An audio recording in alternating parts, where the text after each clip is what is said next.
ಮಾತಾ ಅಮೃತಾನಂದಮಯಿ ದೇವಿಯವರು 7 ವರ್ಷಗಳ ಬಳಿಕ ಮಂಗಳೂರಿಗೆ ಆಗಮಿಸುತ್ತಿದ್ದು ಮೇ 28 ಮತ್ತು 29ರಂದು ನಡೆಯಲಿರುವ ಅಮೃತ ಸಂಗಮ 2026 ಹಾಗೂ ಬ್ರಹ್ಮಸ್ಥಾನ ಮಹೋತ್ಸವದಲ್ಲಿ ಭಾಗವಹಿಸಲಿದ್ದಾರೆ.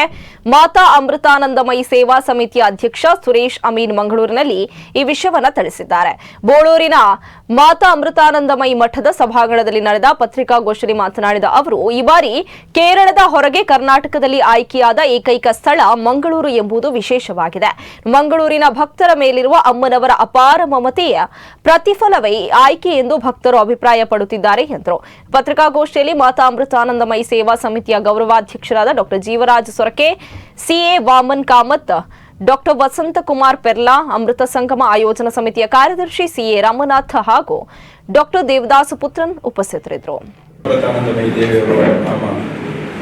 2019ರಲ್ಲಿ ಮಂಗಳೂರಿಗೆ ಬಂದು ಅಮೃತ ಸಂಗಮ ಮತ್ತು ಬ್ರಹ್ಮಸ್ಥಾನ ಮಹೋತ್ಸವದಲ್ಲಿ ಪಾಲ್ಗೊಂಡಿರ್ತಾರೆ. ಅದಾದ ನಂತರ 7 ವರ್ಷದ ನಂತರ ಈ ವರ್ಷ ಸಹ ಮಂಗಳೂರಿಗೆ ಬರ್ತೇನಂತ ಒಪ್ಪಿಕೊಂಡಿದ್ದಾರೆ. ಇಲ್ಲಿನ ಎಲ್ಲರ ಭಕ್ತರು ಪ್ರಾರ್ಥನೆ ಮತ್ತು ಅವರನ್ನು ಆತ್ಮೀಯವಾಗಿ ಕೊಟ್ಟಂಥ ಕರೆಯವರಿಗೆ ಅವರು ಮನ್ನಿಸಿ ಇದೇ ತಿಂಗಳು ಮೇ 28 ಮತ್ತು ಮೇ 29ಕ್ಕೆ 2 ದಿವಸಗಳ ಕಾಲ ನಮ್ಮ ಮಂಗಳೂರಿನ ಬೋಳೂರಿನಲ್ಲಿರುವಂತಹ ಅಮೃತ ವಿದ್ಯಾಲಯ ಕ್ಯಾಂಪಸ್ನಲ್ಲಿ ಅಮೃತ ಸಂಗಮ ಹಾಗೂ ಬ್ರಹ್ಮಸ್ಥಾನ ಮಹೋತ್ಸವ ಕಾರ್ಯಕ್ರಮದಲ್ಲಿ ಪಾಲ್ಗೊಳ್ಳಲಿದ್ದಾರೆ.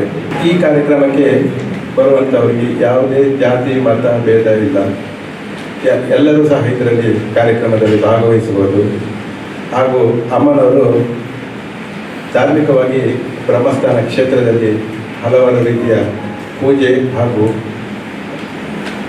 ಹೋಮಗಳು ನಡೆಯಲಿಕ್ಕುಂಟು. ಇದನ್ನು ನಡೆಸಿಕೊಡುವಂತಹವರು ಬ್ರಹ್ಮಚಾರಿಗಳು ಹಾಗೂ ಅಮೃತಾನಂದಮಯಿ ಮಠದ ಸ್ವಾಮೀಜಿಗಳು. ನಂತರ ಇಲ್ಲಿ ಎದುರಿನ ಆಡಿಟೋರಿಯಂ ಎದುರು ಹಾಕಿದಂತಹ ಪೆಂಡಾಲ್ನಲ್ಲಿ ಅಮ್ಮನವರ ಆಧ್ಯಾತ್ಮಿಕ ಹಾಗೂ ಸಾಮಾಜಿಕ ಕಾರ್ಯಗಳು ನಡೆಯಲಿಕ್ಕುಂಟು. ಮೇ 28 ಬೆಳಿಗ್ಗೆ ಬ್ರಹ್ಮಸ್ಥಾನ ಕ್ಷೇತ್ರದಲ್ಲಿ ಮೇ 28ರಂದು 5:45ಕ್ಕೆ ಲಲಿತ ಸಹಸ್ರನಾಮ ಅರ್ಚನೆ ಮೂಲಕ ದೇವಸ್ಥಾನದ ಕಾರ್ಯಕ್ರಮಗಳು ನಡೆಯಲಿಕ್ಕಿದೆ.